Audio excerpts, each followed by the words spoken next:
At first, I didn't even realize what was happening. Everything in my life seemed fine. My husband, Daniel, was the kind of man everyone dreamed of. Attentive, loving, patient. We'd been together for over 7 years, and we had our routines. There were no real arguments, no tension. But it was this very stability that began to feel suffocating. It wasn't that I didn't love Daniel anymore. Far from it. It was just that something felt missing, something I couldn't quite name. I had everything I needed, and yet, I felt empty inside. The first sign of change came when I met James at a friend's party. James was different from Daniel. He was younger, more spontaneous. He had this magnetic energy, a free, spirited vibe that made you feel like the world was full of possibilities. He was so easy to talk to, and he always knew how to make me laugh. With him, I could be myself in a way I hadn't been in a long time. We'd talked a lot that night, about everything and nothing. It felt safe. There was no judgment, no need to impress anyone. I didn't even think about it as flirting. I was just enjoying the conversation. But when he brushed his hand against mine, I felt this electricity shoot up my arm. It was like something clicked in me. Something I hadn't even known was missing. The next few weeks were a blur. We exchanged texts, and our conversations grew deeper, more personal. Sometimes it was just random jokes or movie recommendations, but there was always an underlying connection. A subtle tension that I couldn't deny. He would compliment me, often teasing me in a playful way, and I found myself responding more and more eagerly. One evening, I met him for drinks after work.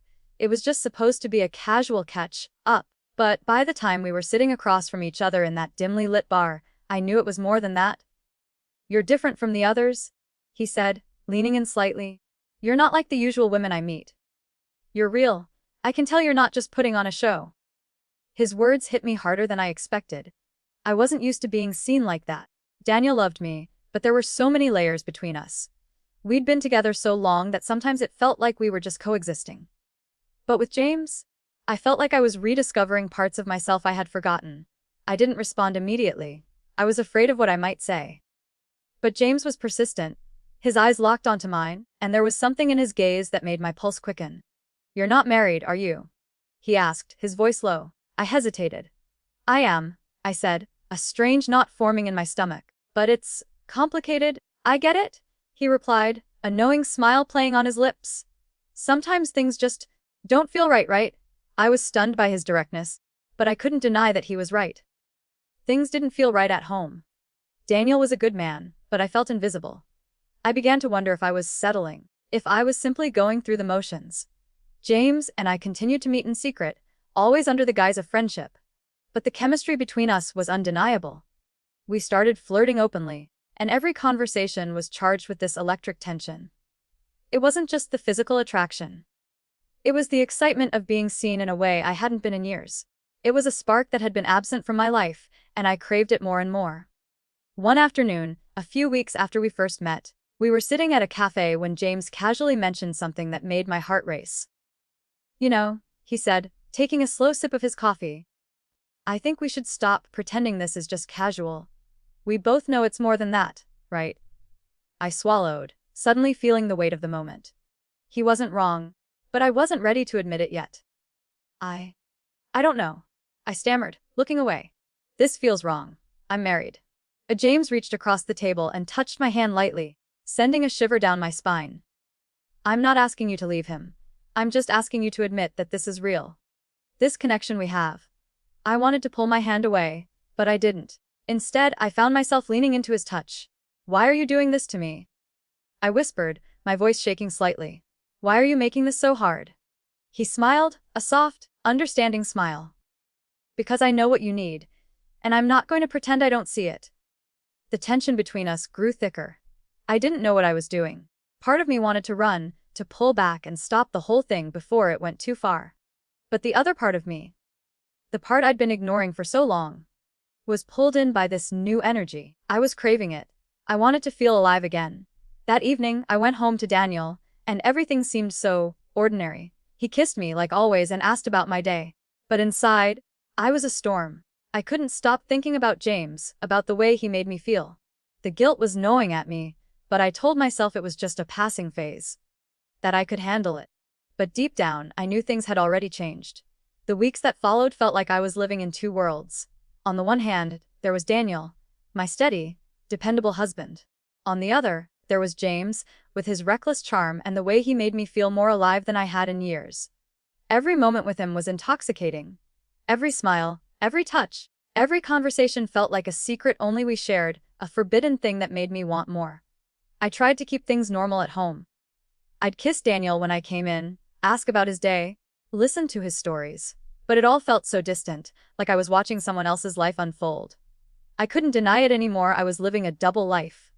And every day, the pull towards James got stronger. We had more late-night texts, more secret meetups. Each time we saw each other, the lines blurred further between friendship and something more. He knew exactly what to say to make me feel special, to make me feel seen, and I could feel myself slipping further and further into this fantasy I had built around him. One evening, after a particularly passionate conversation, James suggested we go to a secluded spot by the lake. It was late, and the world around us was quiet, just the sound of the wind in the trees and the rustling of the leaves. The moon hung low in the sky, casting a pale light over everything. "I've wanted to do this for so long," he murmured, pulling me gently towards him. His breath was warm on my ear, sending chills down my spine. "You know you want this too." I could feel my pulse quicken. I knew what he meant. We had danced around this moment for so long, but now it was impossible to pretend we hadn't crossed a line.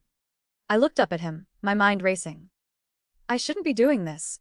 I'm married, James." He smiled softly, his fingers brushing my cheek. "I'm not asking you to leave him. I'm just asking you to be with me, tonight, just tonight." His words hung in the air between us. It wasn't just about the physical attraction anymore, it was about the connection, the intensity, the way he made me feel seen in a way Daniel couldn't. And for a moment, all the guilt and doubt melted away, replaced by a longing I couldn't suppress.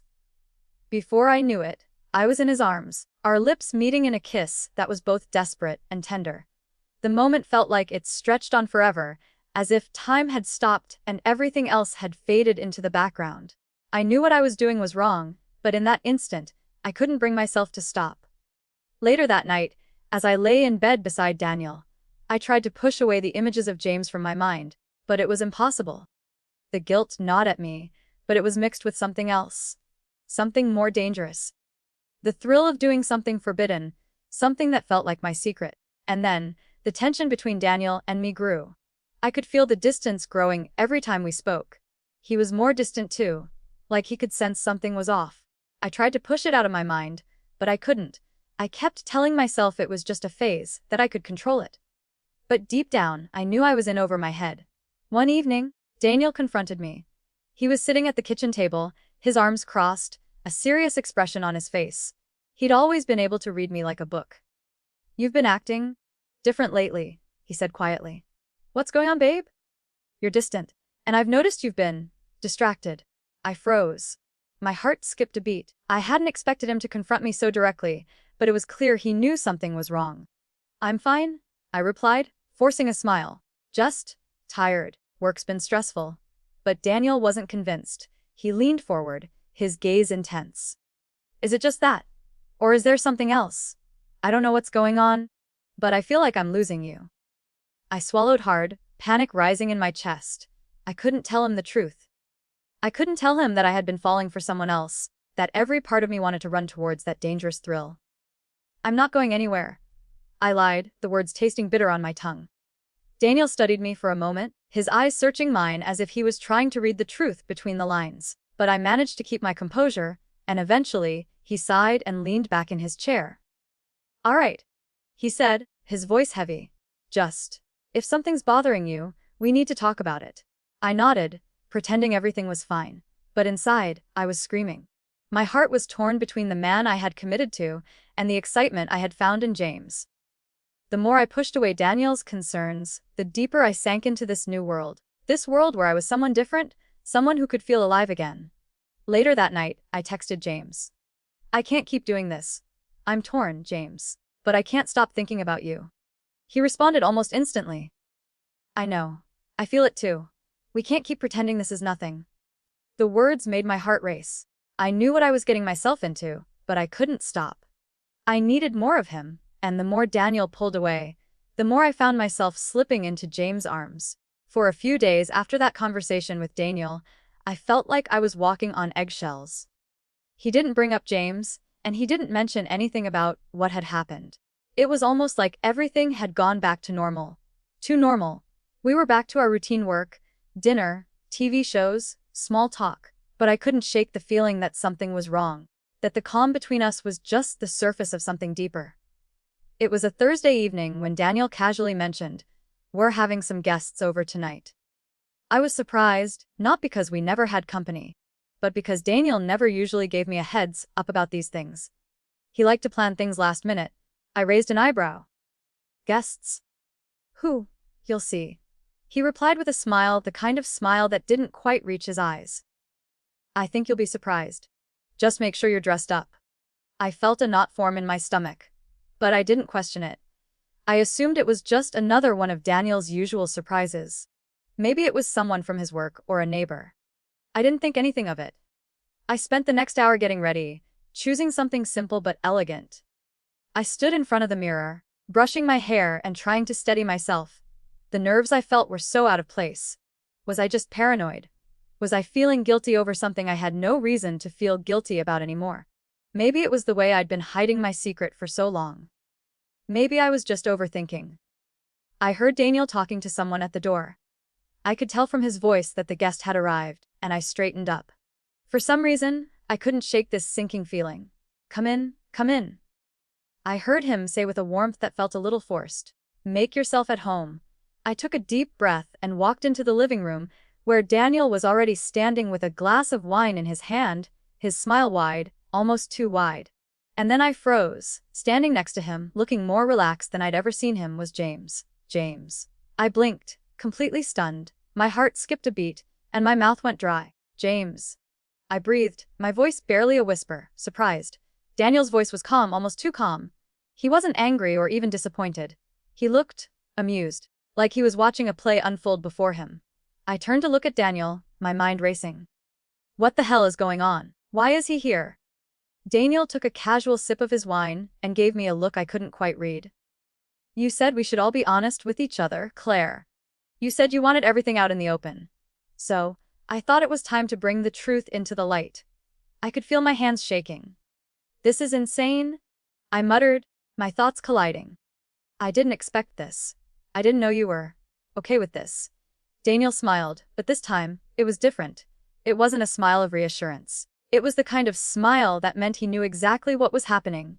He'd been in control this entire time, and now, I was the one caught off guard. James stepped forward, giving me a warm smile, like he was meeting a friend he hadn't seen in years. "Hey Claire," he said casually. "It's been a while."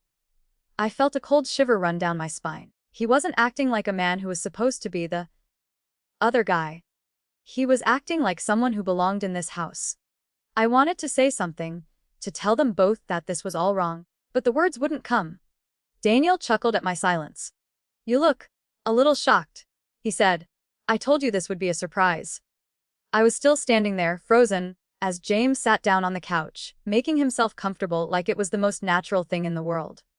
Daniel gestured for me to join them. "Come on, Claire," Daniel said, as if nothing strange was happening. "We're all just gonna relax, have a drink, and talk. Just like old friends." I wanted to scream. I wanted to yell at them both, to tell Daniel that this was insane, to ask him how he could be so calm. But instead, I walked to the bar, mechanically pouring 3 glasses of wine. James was chatting with Daniel like they were old pals, both of them so casual, as if I wasn't the one who had been hiding a huge part of my life from them. As if nothing was wrong, I handed them each a glass, trying to hold my composure, but I could feel the weight of the situation pressing on me. Every nerve in my body was on edge. What was Daniel playing at? Was this some sort of game? "You look great, by the way," James said, his eyes lingering on me as he took a sip of his wine. I didn't know how to respond. I wanted to tell him that I hated how he was looking at me, that I hated how everything felt so normal. But instead, I just nodded. For a while, we all talked, and I tried my best to pretend everything was fine. I had no idea what was going on or what Daniel was planning. But the whole situation felt like I was trapped in a strange dream, watching myself from the outside.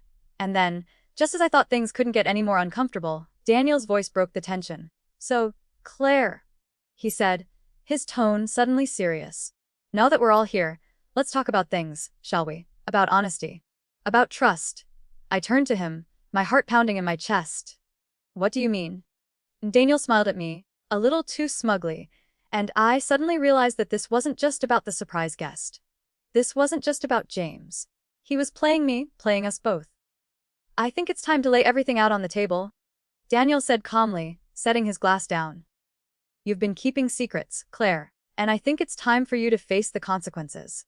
I felt my stomach twist. What was he going to do? What was he planning? James stood up slowly, walking over to where I was standing, his hand brushing against mine as he passed. His touch was light, almost reassuring, but it made me feel like a prisoner in my own home. I turned to Daniel, my voice barely above a whisper. What do you want from me? Daniel's eyes were cold now, his smile gone. I want you to understand that nothing stays hidden forever, Claire. Not in this house. Not from me. The tension in the room thickened. I knew then that this wasn't just about confronting me. This was about power. About control. And I had no idea what they were going to do next. The air in the room was suffocating. I could feel my heartbeat in my throat as Daniel's words hung heavy between us. My mind was racing, trying to catch up with what was happening, but I couldn't make sense of any of it. It felt like a nightmare I couldn't wake up from. Daniel, still calm and unnervingly collected, turned to James and gave him a slight nod. James took a step back, leaning against the wall as if waiting for instructions. His presence seemed to anchor the room, making everything feel more real, more suffocating. I stood there, frozen, my hands shaking at my sides. My world had tilted so far out of control that I didn't know what to do anymore. The man I had married, the man who had always been my rock, was no longer the same. He wasn't the guy I had built a life with. He was someone else entirely. Someone who seemed perfectly fine with what was happening. Someone who had decided to take back control. Claire. Daniel's voice broke through my haze. He wasn't shouting, but his tone was cold, measured, like he was disciplining a child. I want you to understand something. This isn't about the affair. It's not even about James, really. I opened my mouth to protest, to defend myself, but he held up his hand, stopping me. This is about respect. About trust. And what you've done to both of us. He continued, his eyes never leaving mine. You think you can lie and hide things from me, and everything will be fine. That I wouldn't notice. That I wouldn't feel it. You were wrong. And I've been watching. Waiting for the right moment. The words cut deeper than I expected. There was so much hurt in his voice, so much disappointment. And for the first time, I saw it. The cracks in our marriage. The fracture that I had caused. I had been blind to it, focused only on my own desires, my own needs. But now, I saw how much damage had been done. Tears welled up in my eyes, and before I could stop them, they started to fall. I hated myself in that moment, hated what I had become. I had destroyed everything, and for what? For a brief moment of passion, it wasn't worth it. I didn't mean for this to happen. I whispered, my voice breaking. I never wanted to hurt you, Daniel. I swear, but I don't know how it got so out of control. James was quiet, his gaze locked on me, but I couldn't look at him anymore. He was just a reminder of everything I had done wrong. Daniel took a step forward, his expression hardening. I don't care about your excuses. You've made your choice, Claire. You've made it clear where your priorities lie. And as much as I want to believe you're sorry, I can't do this anymore. I felt my chest tighten as I realized what he was saying. My heart shattered, and the reality of the situation hit me like a punch to the gut. This wasn't just a fight. This wasn't a moment of anger that would pass. This was the end. You're not the woman I thought you were? Daniel said quietly. His voice had lost its edge, replaced by something even more painful. Resignation. I can't trust you anymore. Not like this. I collapsed onto the couch, my face buried in my hands as sobs racked my body. The weight of everything I had lost, everything I had destroyed, came crashing down all at once. Daniel turned to James, and for the first time, I saw something shift in him. The calm demeanor slipped for just a moment, and a flicker of anger passed across his face. Get out, Daniel said, his voice low and final. James didn't argue. He didn't even hesitate. He simply nodded, turning towards the door. I didn't even look up, my face still pressed against my hands as the tears came harder now. I couldn't stop them. The floodgates had opened, and there was no holding it back. James walked out, leaving us in the suffocating silence of the house that had once felt like a home. As soon as the door closed behind him, Daniel turned to me, his face softening just slightly, but the distance between us was now too wide to bridge. "I need you to leave," he said, his voice breaking as he finally let out a long breath. "I can't have you here anymore. Not after this." My body went numb. I couldn't even respond. There were no words left. How could I explain what I had done? How could I take back the last few months of lies, of betrayal? Daniel's face was strained, and I could see the anger, the hurt, the betrayal, all mingling in his eyes. And it was in that moment I realized there was no going back. I slowly stood up, wiping my eyes, trying to gather the strength to walk away. But my legs felt like lead, and my head was spinning. I had broken him. I had broken us. I'm sorry, Daniel," I whispered. But the words felt so hollow. "I'm so sorry." He didn't answer. He just walked past me, heading for the door. "Don't contact me. Don't come back here. You've made your choices." And then, he was gone. I stood in the silence, staring at the space where he had been. I couldn't move. I couldn't breathe. I was alone. I had lost everything. The divorce papers came a few weeks later. Daniel didn't fight me on it. There was no drama, no anger-filled arguments. It was over. I had destroyed the life I thought I wanted. The life I had worked so hard to build. And for what? For a fleeting moment of passion with someone who wasn't even worth the pain. I tried to pick up the pieces, to make sense of what had happened, but it didn't matter. I had already lost. And no amount of apologies or regret could undo the damage. In the end, the most painful part was not losing Daniel. It was knowing that I had become someone I never recognized. Someone capable of betraying the very person who had trusted me the most. And no matter what happened next, I couldn't escape that truth.